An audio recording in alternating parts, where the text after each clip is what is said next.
เป็นการแชร์ประสบการณ์ใหม่แฮงทุกคนแบบเฮ็ดงานแม่บ้านบริษัทแล้วก็เฮ็ดงานโรงแรมเนาะเวลามาอยู่ในประเทศไทยนี่มีปัญหาอีหยังที่แบบว่าพบเจอบ่แบบเฮามาไทยแรกๆสินะมีบ่ปัญหาในการที่แบบการใช้ชีวิตหรือการสื่อสารหรือว่าอาหารการกินแบบนี้ค่ะนะสบายดีทุกคนยินดีต้อนรับเข้าสู่ช่องแต่งออนสาวเราจ้าคือห่างหายจากการทำคลิปมาโด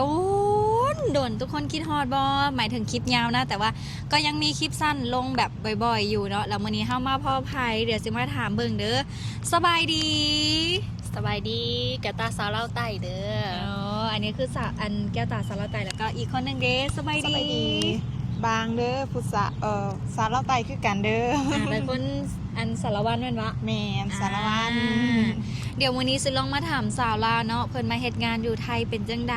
แล้วก็การเป็นอยู่การใช้ชีวิตเป็นแนวใดเนาะเดี๋ยวเฮาสิมาลองถามเบิ่งโอ้ยก็ตื่นเต้นคือกันเด้เพราะว่าตัวเองก็แบบบ่ได้เฮ็ดคลิปสัมภาษณ์หรือว่าบ่ได้ทำช่องแบบว่า YouTube เว้าจะโดนยาวๆมาหลายแล้วเนาะก็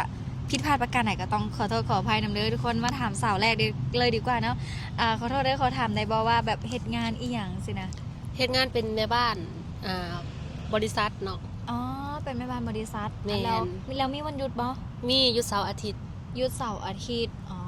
ก็คือหยุดเสาร์อาทิตย์ก็คือหยุดตามตัวเลยแล้ววันนักขัตฤกษ์วันนี้หยังเด้อซะหยุดบ่ก็หยุดคือกันอ๋อหยุดอุ้ยดีคือกันเนาะ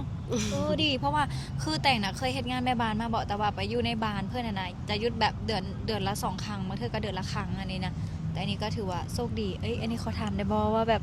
อันว่าบ่ด้วยความที่ส่วนตัวก็บ่เคยแบบเฮ็ดงานบริษัทก็เลยบ่ฮู้ว่าเขาเจ้าให้เงินเดือนแนวใดสินะแบบเขาเจ้าให้แนวใดเงินเดือนก็มันบ่ตายโตเนาะเพราะว่า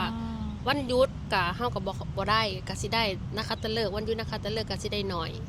ก็สิได้ตามค่าแรงขั้นต่ำเลยแต่บ่มี OT แต่เงินเดือนหลักๆเลยก็ประมาณหลัก 11,000 เพราะว่าบ่ทันรวม OT เด้ออันนี้เพราะมันสิมี OT มีค่าชำนาญการมีค่ากับข้าวนั่นนี่ต่างๆก็บวกอยู่ประมาณนี้เปิดเผยยากแต่ละเดือนบ่ซ้ำกันแบบนี้นะโอเคเข้าใจแล้วก็ประมาณนี้เนาะแต่ว่าก็คือเฮาก็ค่าห้องค่าน้ำค่าไฟก็คือเฮาเองเบิดแม่นก็ถือว่ามันโอเคเนาะมันอิสระดีเฮ็ดงานวันละจักชั่วโมงนะ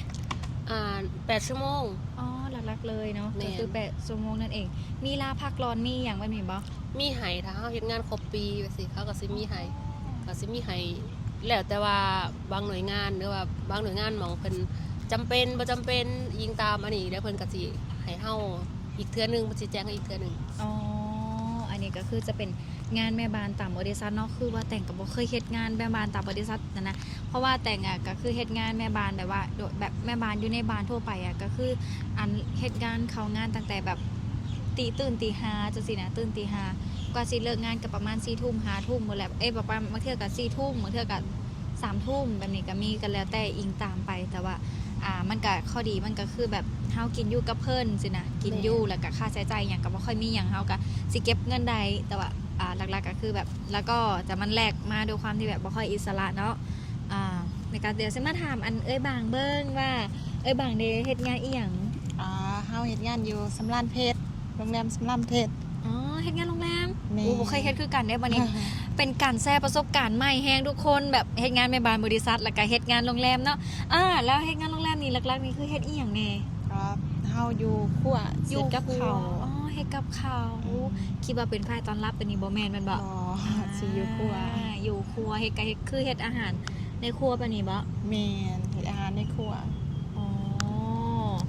แล้วอันนี้ขอโทษเด้อเขาถามได้บ่ว่าแบบเรื่องเงินเดือนหรืออีหยังมื้อนี้นะว่าแบบเขาเจ้าให้แนวใดเพราะด้วยความที่แบบบ่เคยฮู้คือกันนะว่าเงินเดือนเขาเจ้าให้แนวใดนะเฮาก็สิได้อยู่มีเงินเดือนมีสวีทซัดแล้วก็มีเบี้ยขยันของเฮาสิมี3อย่างดีเนาะดีคือกันเราแบบว่ามีแบบลาพักร้อนหรือว่าแบบนี้บ่มีถ้าลาพักร้อนถ้าเฮาเข้าถึงปีนึงก็สิได้6วันแล้วก็สิมีลากิจลาป่วยหาหมอแล้วถ้าสมมุติลาแบบนี้เขาจะหักเงินเดือนบ่เขาเจ้าสิบ่ฮักดีเนาะเขาจะบ่ฮักบ่ฮักถ้ามีลากิจเขาก็สิบ่ฮักลาป่วยก็บ่ฮักแต่ว่าวันลาพักร้อนก็บ่ฮักดีเนาะเป็นอีหยังที่แบบเปิดประสบการณ์ใหม่แฮงทุกคนบ่เคยฮู้คือกันเพราะว่าค่อยน่ะก็แต่ว่าการงานแม่บ้านที่ค่อยเคยเฮ็ดกันเนาะก็คือแบบว่า เวลาลากลับบ้านสินะแบบ2 อาทิตย์หรือแต่บ่เกิน2 อาทิตย์แน่นอนปกติก็ลา2 อาทิตย์เนาะเฮ็ดงานแม่บ้านอยู่ในบ้านนะทุกคนอันนี้ก็แต่ว่าเขาเจ้าก็บ่ฮักเงินหั้นนะแล้วแต่บางเทื่อเพิ่นก็ให้ค่ารถค่านั่นกลับ อันนี้คืองานของคอย แล้วอันนี้แบบสิ้นปีเพิ่นมีให้ลาบ่มีบ่ มีเพราะว่าใน6 วันเนี่ยคือเป็นวันลาพักร้อนเฮาต้องใส่ให้เบิดอันนั้น แล้วทางเฮาบ่ใส่ได้เขาเจ้าให้เงินบ่หรือว่าแนวใด บ่ให้ บ่ให้ ก็สิตัดไปซื่อ อ๋อ ๆก็สิเริ่มปีใหม่ แล้วอันนี้ที่เขาเจ้าให้นี่กินอยู่กับเพิ่นบ่หรือว่าเฮาต้องเช่าห้องแล้วก็กินเองอยู่เอง เช่าห้องเอง กินเองอยู่เอง อ๋อก็เดือนหนึงก็อาจจะเหลือเก็บอยู่เนาะ แม่นเหลือ แต่ อยู่ ก็ต้องประหยัดจริง แม่น ๆเนี่ยก็ต้องประหยัดอีหลีเนาะถ้าบ่ประหยัดอาจจะอยู่บ่ได้แล้วเวลามาอยู่ในประเทศไทยนี่มีปัญหาอีหยังที่แบบว่าพบเจอบ่แบบเฮามาไทยแรกๆสินะมีบ่ปัญหาในการที่แบบการใช้ชีวิตหรือการสื่อสารหรือว่าอาหารการกินแบบนี้ค่ะนะ มาแรกๆก็สิมีปัญหาเรื่องเส้นทาง อ๋อ หลงทาง หลงทางบ่ค่อยฮู้ใช่ไหม เป็นประเทศไทยเป็นประเทศที่ใหญ่เนาะกว้างแล้วก็ตึกหลาย อ่า เส้นทางโอ้ยคดเลี้ยวซอยซอกแซกตรงนั้นตรงนี้บ่ฮู้ต้องเบิ่งป้ายเบิ่งหนังสือเบิ่ง GPS ก็บ่เป็นตอนนั้นมาแรกๆแล้วก็หลังจากได้มาเฮ็ดงานเนาะคักแน่แล้วก็การเดินทางไปเฮ็ดงานนี่ก็มีปัญหาอีกก็คือการเรื่องนั่งรถไปเฮ็ดงานต้องใส่เงินคู่มือ โอ้ ใส่เงินคู่มือแล้วค่ากราฟอีกแล้วก็คันสิถามว่าปัญหาบ่อันนี้ก็สิคือปัญหาคือกันอีกเนาะคือแบบว่าเพื่อนร่วมงาน อ่า เพื่อนร่วมงานบางทีก็ถือใจกันแน่บ่ถือใจกันแน่อันนี้ก็อีกแบบหนึงต้องอดทน เฮ็ดงานหลายคนมันก็สิมีหลายแนวคิดเนาะหลายพ่อพันแม่เนาะ แม่น เฮาก็บ่ฮู้ว่าสิเป็นแนวใดแต่กันนั่นแหละทุกคนที่แน่ๆก็คือเพื่อนร่วมงานก็คือเพื่อนร่วมงานหลังจากที่เลิกงานเฮาก็ เป็นคนอื่นแล้ว ใช่ อยู่ใครอยู่มันแล้ว แม่น ต้องอดกันอดทนก็คือแบบว่าเฮ็ดหน้าที่ของเฮาให้ดีที่สุดก็พอผู้อื่นสิว่าจะได้ก็คืออดถามว่าลำบากใจบ่หนักใจบ่ก็มีเครื่องใจบ่ก็มีแต่ว่าเฮ็ดหยังบ่ได้นอกจากอดทนงูมีไปบ่ปากแล้วก็แล้วไปบางทีก็หัวไปแล้วไป แต่ในใจก็คือแบบ จริงๆ ใช่ไหมแล้วก็มีปัญหาอีหยังอีกบองแบบอย่างเช่นแบบแต่ว่าเฮาก็อ่านภาษาไทยฮู้เรื่องอยู่แล้วเนาะ ก็พอได้เนาะก็ถือว่าบ่เก่งปานใดแต่ก็พอได้ แต่อันนี้คือข้อดีของคนลาวเลยทุกคนเนาะคนลาวก็คือแบบสามารถเว้าภาษาไทยแล้วก็อ่านไทยได้จักหน่อยเนาะเพราะว่าแบบคืออยู่ลาวเนาะตั้งแต่ อักษรคล้ายกันน้อยๆ ใช่คล้ายๆกันแล้วเฮาก็เบิ่งทีวีเบิ่งละครเบิ่งสินค้าไทยมันก็ต้องมีภาษาไทยเฮาก็ต้องอ่านอยู่แล้วคุณจินมาตั้งแต่นังน้อยๆเลยบางคนเขาเจ้าแบบอันเฮามาไทยแรกๆเฮาเว้าภาษาไทยสินะเว้าภาษาไทยได้เลยเนาะเขาเจ้าก็งงว่าเอ้าเฮียนมาแต่ใส่บ่คือว่าเว้าได้เลยสินะที่หลักๆก็คืออันนี้แหละทุกคนสาเหตุเบิ่งละครเบิ่งหนังเบิ่งอีหยังเนาะส่วนหลายก็เป็นภาษาไทยแล้วก็ในโทรศัพท์ก็เป็นภาษาไทยและอาหารการกินแบบอยู่ในซองสินค้าเนาะก็เป็นไทยเนาะ แม่นเป็นมาม่าปลากระป๋องเป็นยาสีแขวเป็นแฟบ ยาสีแขวคืออย่าง ยาสีฟัน ยาสีฟันนั่นเองแล้วบางเนี่ยสามีปัญหาอีหยังบ่ในการที่แบบมาเฮ็ดงานอยู่ไทยแรกๆค่ะนะ ตอนแรกๆเข้ามาตอนแรกๆเพราะว่าอยู่ร้านอาหารเนาะก็สิหลักๆก็คือการเขียนภาษาไทยคือเฮาสิลำบากมากเป็นอีหยังที่ลำบากที่สุดเพราะเฮาเขียนมันแตกต่างกันการเขียนแต่อ่านได้แต่เขียนบ่ได้มาทีนี้ แล้วถ้าสมมติอันเฮาเขียนภาษาลาวคนอื่นก็สิอ่านบ่ฮู้เรื่องแม่นบ่ เขาอ่านบ่รู้เรื่องนี่ เฮาต้องเขียนภาษาไทยแสดงว่าตอนนี้บางก็เขียนภาษาไทยได้แม่นบ่ ได้ตอนนี้ได้แล้วน้อยหนึงสิว่าสิได้หมดก็บ่ได้หมดเด้มันมีอีหยังเขาเรียกว่าตัวซ้ออีหยังอ่ะที่ว่ามันหัวแตกหัวเต้น เอาหัวแตก นั่นแหละขอโทษ หัวแตก โซ่หรือเปล่า นั่น โซ แหละ โซ่อุ้ยแต่คนลาว อั นี่ เฮาสิเขียนยากอันนั้น แล้วก็สิมีพวกนางบนโทษนะขาวอีหยังแบบนั้นสิยากอันนั้น นอนเนน ยอหญิง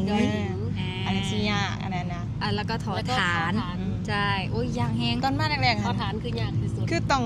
เริ่มจากก็ไกลไปถึงนั่นเลยเด้ตอนมาเลยต้องมาเขียนใหม่จังมื้อต้องมาหัดตัวนี้หัดอันนี้รอได้อันนี้ อืม